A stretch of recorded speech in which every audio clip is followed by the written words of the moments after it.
want him?" asked Millicent. "He once told my aunt that if we ever came to London, we'd be welcome," said Paddington. "And I suppose I was hoping that he might give me a home." Millicent tried not to cackle. The marmalade bear she had been hunting had walked straight into her clutches. "Oh, but I can do that," she said in a syrupy voice. Paddington's eyes lit up. "You can?" She ran her hands through his fur. It felt kind and comforting. Perhaps it wouldn't have felt quite that way if Paddington had realised she was feeling to see how much stuffing he'd need. "Of course," said Millicent. "A lovely specimen like you shouldn't be out on the streets. You belong somewhere very special, and I know just the place. Come along, we're going for a lovely ride." Relieved that he'd finally found a friendly face, Paddington followed her into a waiting van. It had "taxi" written on one half of the sliding door, so he felt perfectly safe. But as she shut it, the second half of the word slid into place, so it read "taxidermist." Millicent was about to drive off when Mr. Curry came hurrying towards the van, waving a fistful of dead flowers that looked as if they'd been taken from a road accident shrine. "Miss Clyde, honey pot," he called. Millicent kept the engine running and wound the window down. "What do you want?" He thrust the bouquet at her. "I found these tied to a lamppost and thought waste not, want not." Millicent turned her nose up and revved the engine. "Charming! Now, if you'll excuse me." "Where are you off to?" said Mr. Curry. "Only I notice you've got the bear in there." "Hello, Mr. Curry," called Paddington from the back. "And?" said Millicent coldly. Mr. Curry pointed uncomfortably to the sign on the van. "It's just... I thought you were sending him back to Peru." "I said I was sending him where he belongs," said Millicent, "which in his case is the Natural History Museum." Mr. Curry looked aghast. "But Honeypot, that's barbaric." "I am not your honeypot, Mr. Curry, and I never was," snarled Millicent. "Now take your rotten flowers and go." He backed away, terrified. "Now!" screamed Millicent, almost reversing into him. As Mr. Curry turned and fled, Millicent screeched off with Paddington in the back seat. Moments later, the telephone rang at 32 Windsor Gardens. "Hello," said Henry. "Good evening. This is an anonymous phone call," said a peculiar voice. Henry recognised it straight away. "Hello, Mr. Curry." "It's not Mr. Curry. It's Mr. Bury. I have some news concerning the bear." Henry listened carefully, his eyebrows knitted in a deep frown. "Good God!" he exclaimed. "Who is it, Henry?" called Mrs. Brown. He put his hand over the earpiece. "It's Mr. Curry, pretending to be anonymous." "It's Bury," insisted the voice on the other end. Mary took one look at her husband's face and knew something awful had happened. "What is it, Henry?" "Paddington's been kidnapped," he said. Jonathan and Judy overheard and came rushing into the kitchen. "Is it true?" said Jonathan. "Obviously," wailed Judy, as Mr. Brown fished his car keys out of the fruit bowl and headed for the front door, closely followed by Mrs. Brown. Judy rushed after them while Jonathan fetched his backpack. "Where do you think you're going?" said Mr. Brown, as the children got into the back of the car. "To save Paddington," said Judy. "No, we're going to save Paddington," insisted Henry. The children refused to get out. "You can trust us, Dad," said Jonathan. Mrs. Bird came running down the path. "Anchors away," she said, clamouring in with the children. That wee bear's going to need all the help he can get. Put your foot down, Henry, said Mary. Her handbag shot off the seat as the car squealed off. Chapter 9. Get Stuffed. Millicent ushered Paddington into the great hall of the Natural History Museum and locked the massive doors behind them. He took a sharp intake of breath as the moonlight illuminated a dinosaur skeleton bigger than a London bus. Apart from the exhibits, the place was deserted. Welcome to your new home, Bear, said Millicent. This is the Cathedral of Knowledge. Every major explorer has added to its glory. Captain Cook brought the kangaroo from Australia. Scott brought the emperor penguin from Antarctica. Is that Father Christmas? Asked Paddington, as she hurried him past a statue of a man with a beard sitting on the landing. That is Charles Darwin, she said. He is now immortalised through his finds. But do you see a single creature collected by my father? There were so many on display, Paddington wasn't quite sure where to look. No, said Millicent, in a voice that was seething with rage. And I'll tell you why, Bear, because when he saw your oh so precious species, he refused to collect a specimen.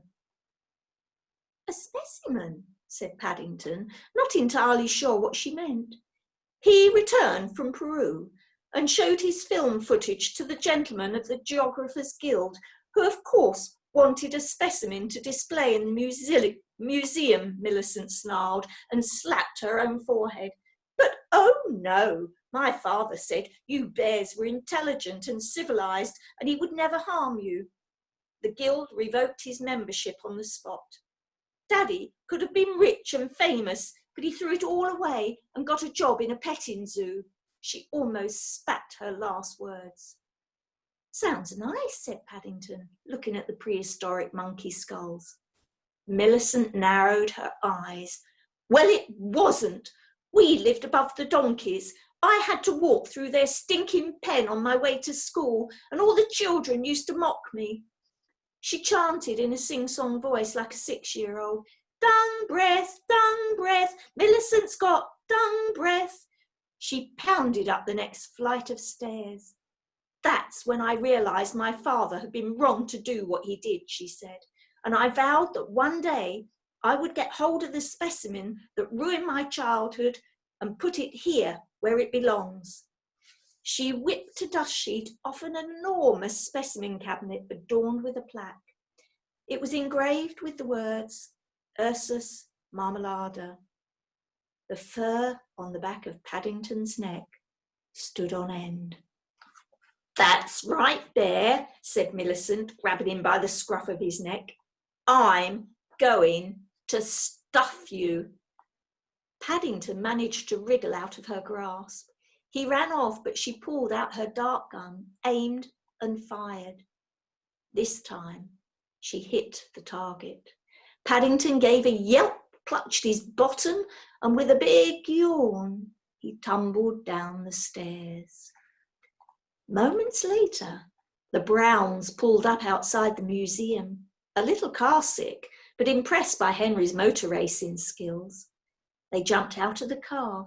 There was a light burning in the upper window. Mrs. Bird rooted around in her handbag and pulled out a telescope. She could see someone, a woman, carrying Paddington over to a table. He didn't appear to be moving. Bear in the crow's nest, she said. What's he doing? Is he okay? Said Mrs. Brown anxiously. Mrs. Bird had another squint and thought she could detect signs of life. He's sleeping, but not in a good way, she said, collapsing the telescope. All hands on deck. There's not a moment to lose. How are we going to get in? Said Jonathan. Henry cast his eye over the imposing building, adorned with terracotta birds and beasts of all description. It was home to some of the rarest specimens in the world. It'd be look lot like a fortress, he said, with alarms and cameras and... Sewers, said Judy suddenly. Everyone looked at her blankly. "Didn't you say they could take you anywhere in the city, Mum?" "I did, didn't I? And they do." "Good thinking, Judy," said Mrs. Brown, searching on the pavement for a manhole. Judy turned to Jonathan, who was checking the contents of his backpack. "Mum just called me by my name." "Weird," he said. "Where's Mrs. Bird going?" She was heading for the security gatehouse. Mrs. Bird had a trick up her sleeve, not to mention a bottle of sailor-strength rum. Inside was a security guard with a Rottweiler dozing at his feet. She tapped on the window and put on a feeble voice. "Excuse me, young man." Seeing an elderly lady standing outside shivering in her shawl, he opened the door. "You all right, pet?" "Could you help a frail old woman?" said Mrs. Bird pitifully. "I've missed the bus. It's so cold, there's icebergs floating in my blood." The guard helped her up the steps. "Come and sit by the fire for a bit." "Oh, my bunions," she complained. "I'm 75, you know." Mrs. Bird had quickly whispered her plan to Henry.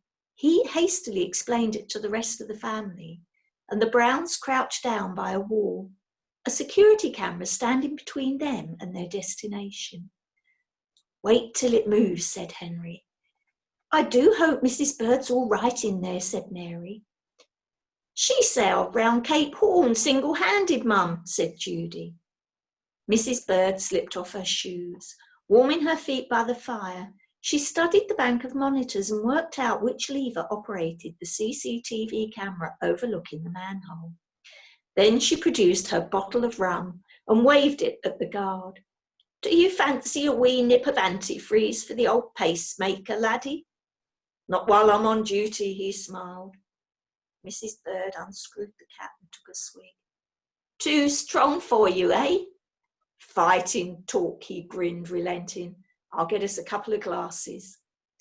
As he turned his back, Mrs. Bird reached over and shifted the joystick on the CCTV. "The camera's moving away, Dad," said Jonathan. "Let's go," said Henry.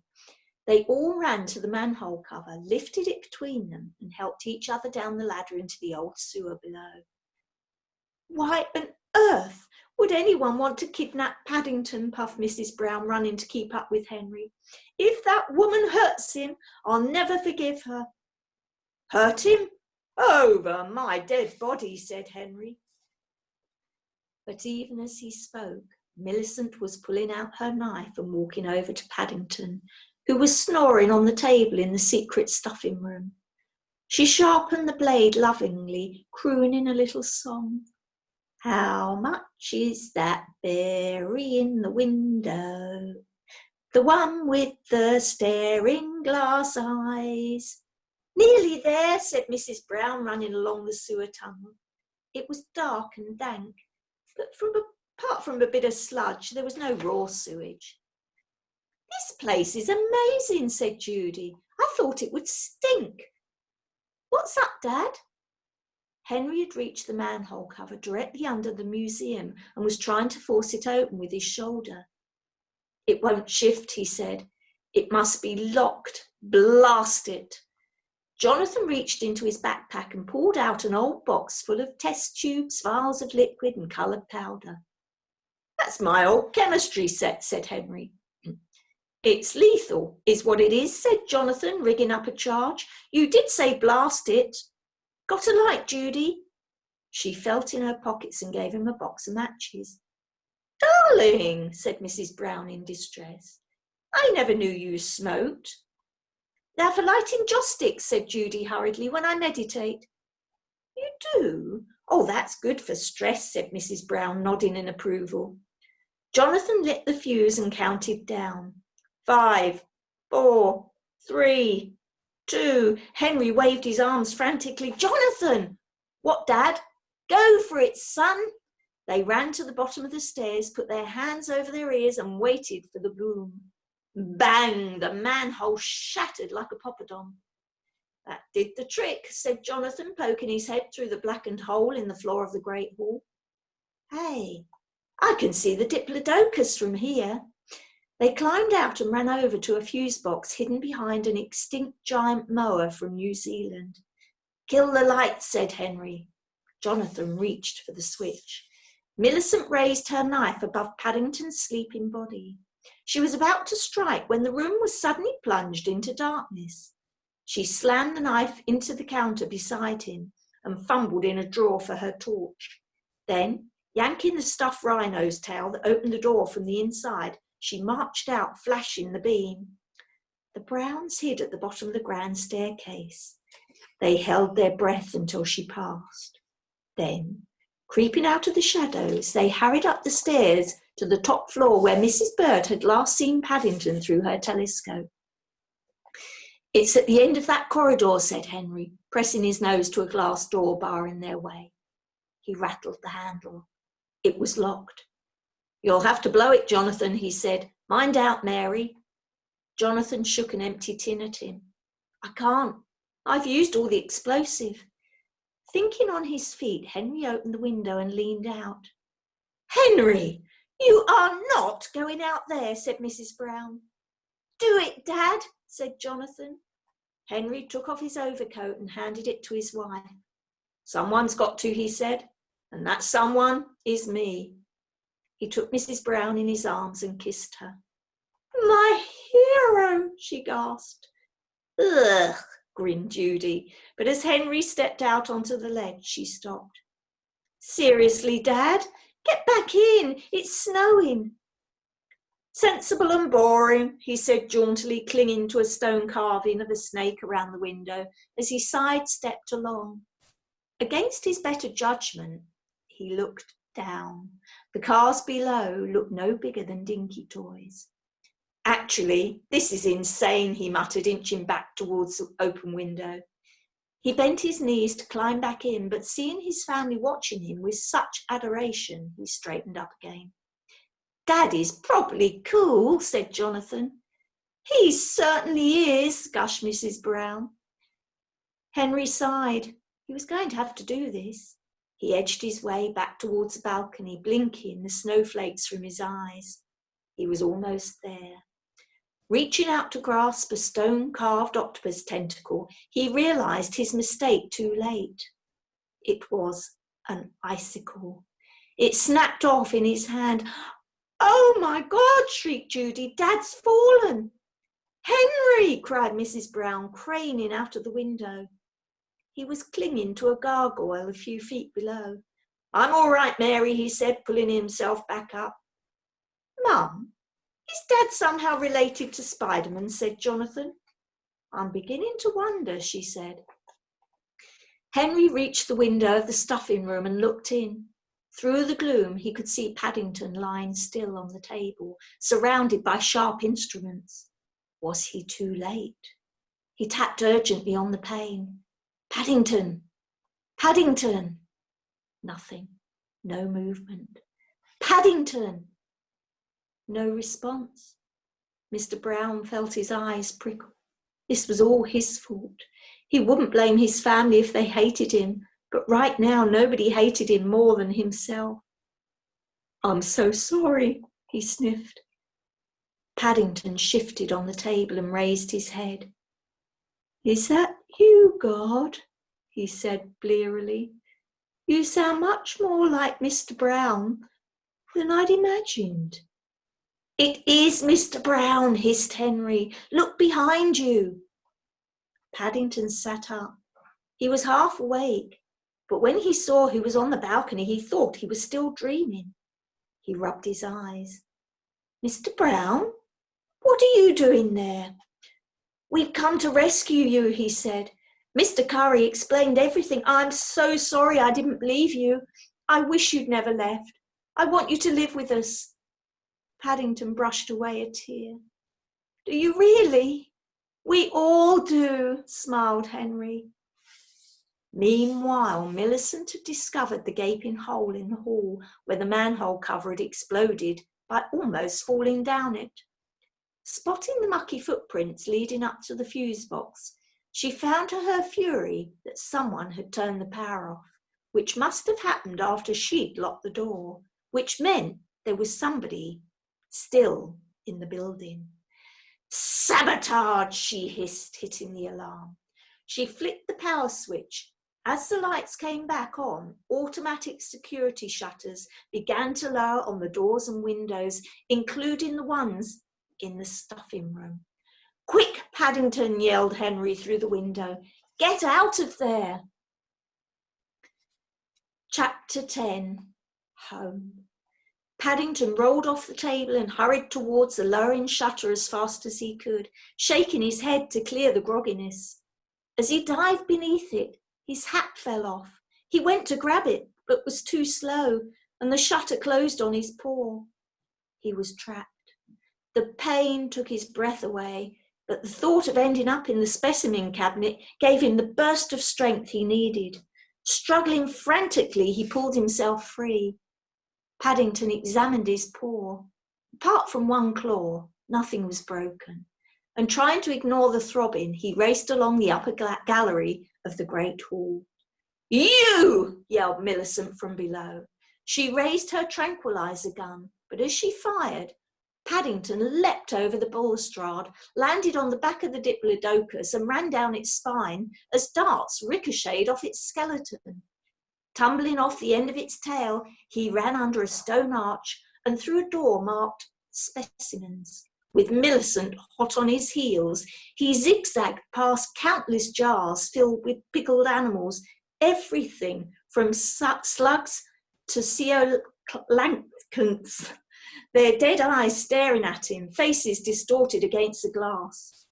Wondering whether he was in fact in the middle of a nightmare, Paddington pinched himself. To his disappointment, he was wide awake.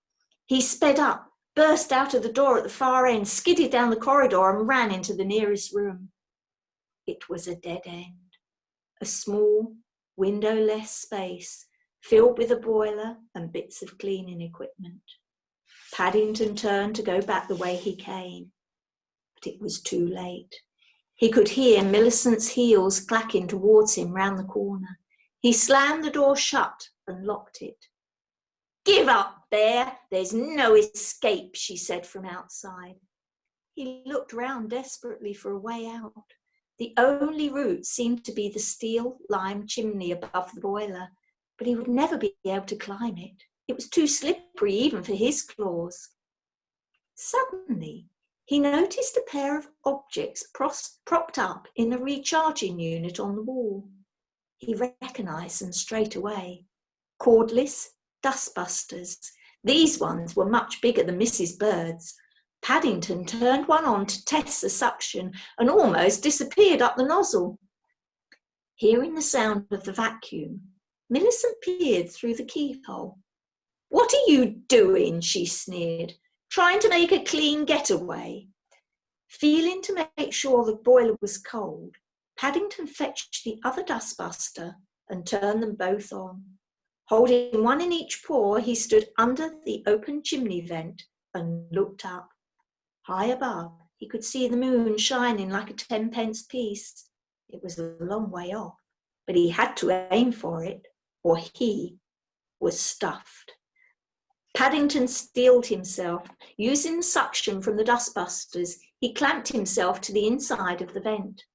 By switching them on and off alternately, he began to climb slowly up the chimney, paw over paw. After a few yards, he got the knack of it and was feeling much more positive when he heard the time switch click below. The boiler had come on. Flames began to rise from beneath as Paddington increased his pace. He remembered the warm welcome the explorer had promised. It was a lot hotter than he would have liked right now, but the thought of going home with the Browns kept him reaching for the stars. Mr. Brown had climbed in through an open window and was running down the corridor searching for Paddington when he bumped into Mary and the children coming the other way. "Henry, there you are. I was so worried," said Mrs. Brown. "Where's Paddington?" asked Jonathan. Henry cast his eyes around wildly. "I don't know." They looked at each other helplessly. Then Judy heard something. "Shh." "Clang, clang, clang," she intoned, cupping her ear. mandarin, darling?" said Mrs. Brown. Judy pointed up above. "Can't you hear it?" They all listened. There it was, a metal clang followed by another. "He's heading for the roof," said Judy. She ran towards the lift. "No, this way," insisted Henry, leading them to the fire escape. "Statistically safer, Dad?" asked Jonathan, running after him. "Quicker!" As the Browns clattered up the spiral staircase, Paddington had almost reached the top of the chimney. He only had a few feet to go when the dustbuster in his left paw spluttered and died. Dangling by one arm, he dropped it. 3 full seconds later, it fell into the boiler below and melted. Paddington gulped. One false move and he was toast. Realizing that the dustbuster in his right paw was about to lose suction too, he flipped himself up and landed on top of it. It began to slide down under his weight, setting his jaw and focusing on the top of the chimney. He took a leap. He fell short. Scrabbling to get a grip on the smooth sides, his claws screeched against the steel as he began to fall. He closed his eyes, and as he prayed for Uncle Pastuzo to carry him to bare heaven, someone put their arms around him. "Up you come," said Jonathan, leaning over the chimney as Mr. Brown held him firmly round the waist. "We've got you," said Judy, gripping her father while Mrs. Brown held on to her. They pulled Paddington out onto the roof. "Are you okay?" asked Jonathan. Paddington sat in the snow, gazing at the pigeons on the chimney pots. "They are not having my marmalade sandwich," he said dazedly. "He's okay," smiled Judy.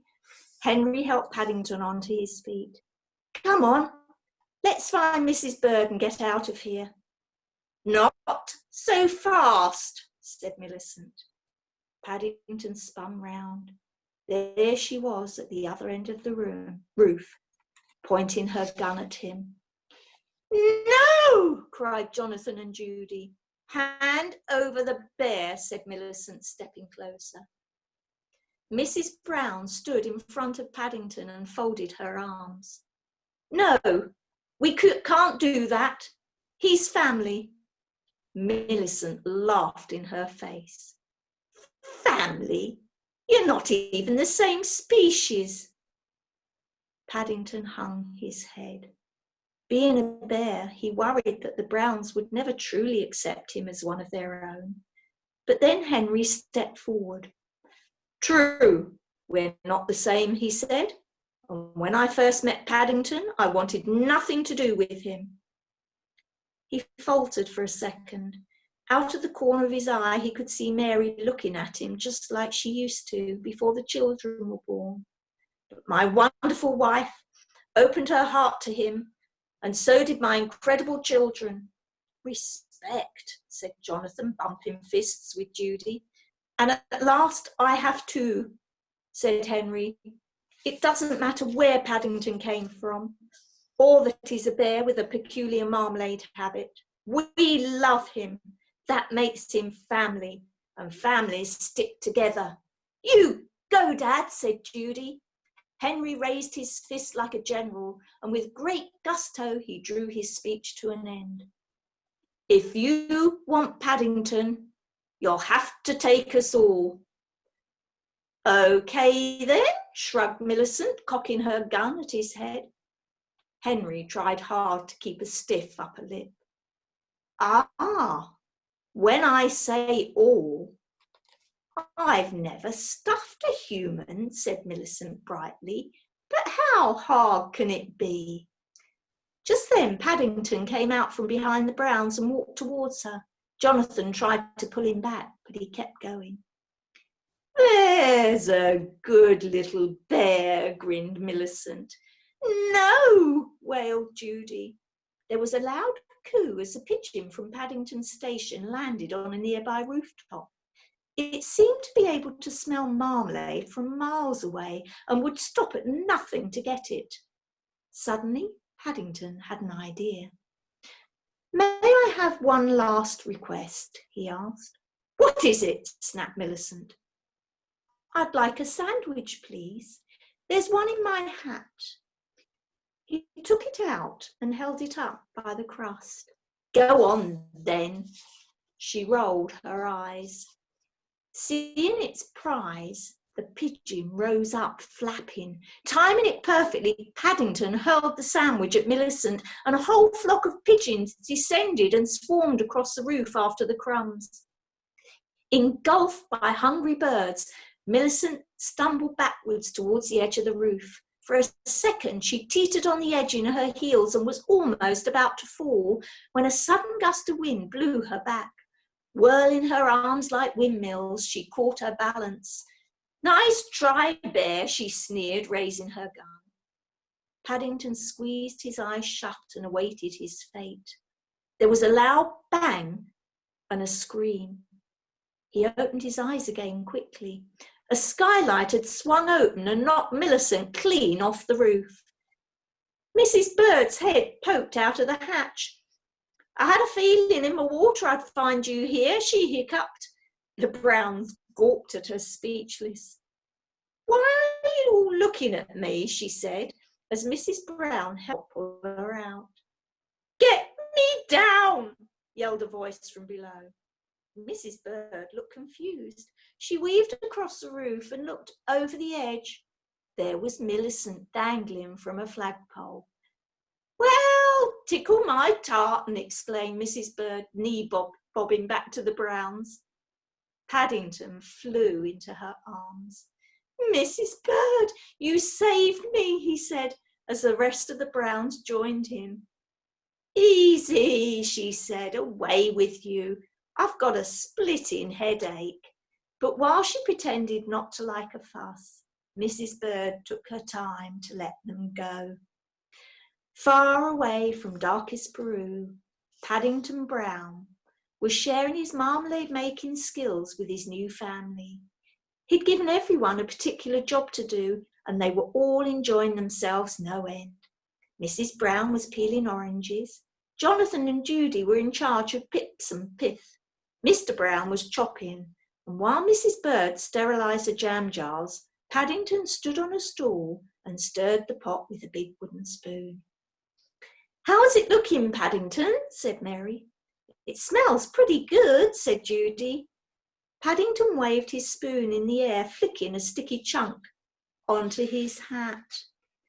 Just one sandwich contains all the vitamins and minerals a bear needs, he reminded them as Mrs. Bird did her best to clean the brim.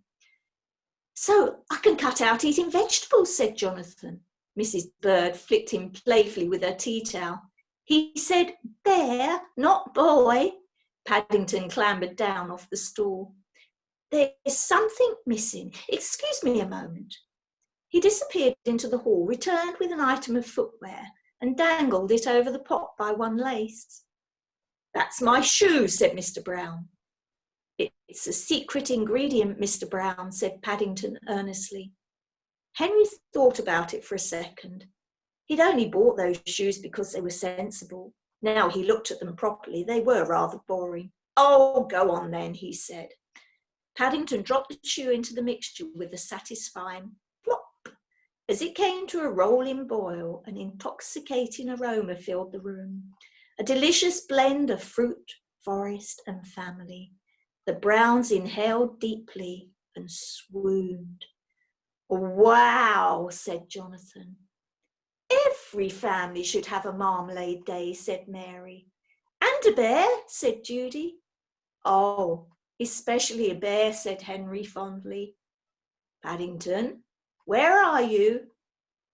He was under the table, eating a marmalade sandwich. I'm home, Mr. Brown, said Paddington. A letter arrived from Aunt Lucy at the Home for Retired Bears in Lima. Seeing the London postcode, she opened it with shaking paws, though by the time she'd read to the end, she felt happier than she had in a very long time. Dear Aunt Lucy, sorry I haven't written for a while, but a lot has been happening. I was almost stuffed, but don't worry, everything is fine. Captain Clyde's daughter wanted me for a specimen, but Mrs. Bird threw her off the roof. She can't harm me now because the judge gave her the worst punishment she could imagine, sweeping up donkey dung in a petting zoo. The good news is I'm back living with the Browns. Mrs. Bird said everything is set to fair, and it has had a remarkable effect on her knees. Judy's embarrassment has cleared up, and she has let Mrs. Brown meet Tony. Mr. Brown is making a rocket with Jonathan, which is great, except Jonathan is worried his dad will blow his bedroom up using too much nitroglycerin. I've just heard a loud explosion, but Mr. Brown is laughing and saying Houston may have a problem, whoever he is. I'm so glad you sent me here, Aunt Lucy. Mrs. Brown says that in London everyone is different, but that means everyone can fit in. I think she must be right, because I really do feel at home here now. I may not look like anyone else, but that is okay, because I am a bear called Paddington. I'm just off to play snowballs with Jonathan and Judy, and afterwards Mr. Brown has promised me a ride on the back of his Kawasaki 850. But I promise to write soon. Lots of love. Paddington Brown.